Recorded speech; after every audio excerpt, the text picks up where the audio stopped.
So this is the thing that I've been working on, which is a slow speed grinder for 200mm, crucially no bore, diamond discs. It's got little pockets for small strong neodymiums to hold the disc in, and a lip to locate the disc, and the fit is quite good, so it will actually stay in without the magnets. Underneath we have a 90V DC brush motor and a planetary gearbox,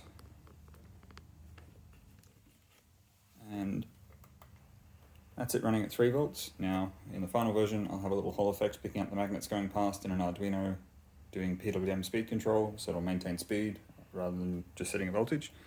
But for now we're just controlling voltage. So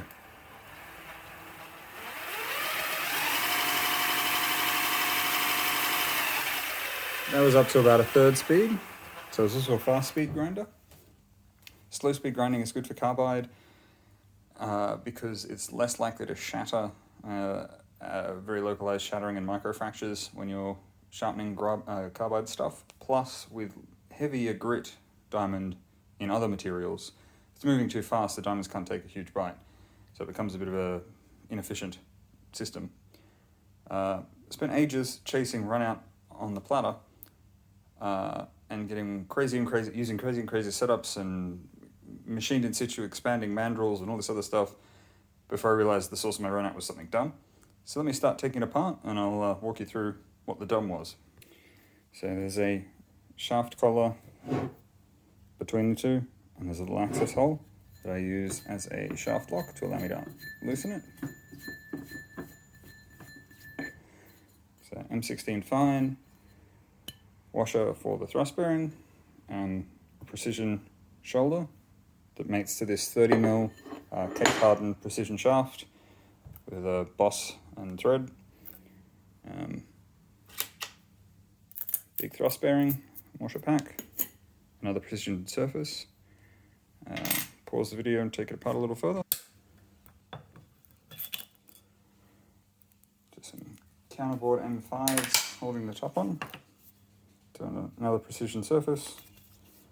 Taper bearing seat, another precision surface. All of those, spent lots of time chasing issues with that. The shaft, taper bearing, and crucially,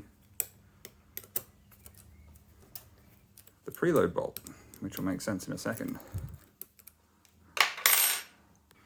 So, preload bolt there, and this fairly tight sliding fit.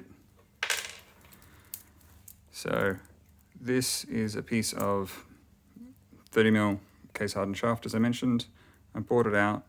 I made an aluminium slug with a precision bore to match this, and then broached a key and then Loctited it in with shaft retaining compound. And then I lapped this shaft to the bottom half. Is like, you can't really move it by hand, but it will move a little freer than original, i.e. you don't need a press. And there's a washer that sits on the shoulder of the gearbox. There's a thread in the top. So with this on there,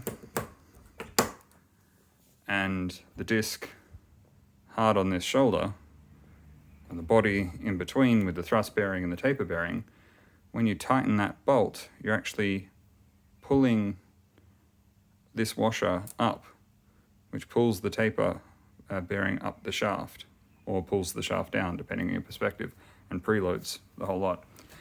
So, chasing issues with runout, after I'd put lots and lots of effort in, and went, God, they must be good enough now, I finally got around to actually sitting down and surface plating all of the surfaces, which is really awkward, because they're, it's almost as big as my surface plate.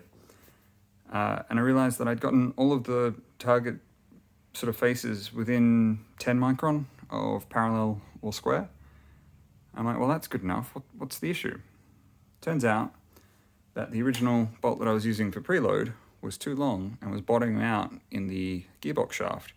And because they used a taper tap, the threads just, tapered down. So it got tighter and tighter. It didn't have a hard bottom. And that feels very similar to the preloading a bearing. So I'm like, oh, it must be preloaded enough, but no, I couldn't get it any further.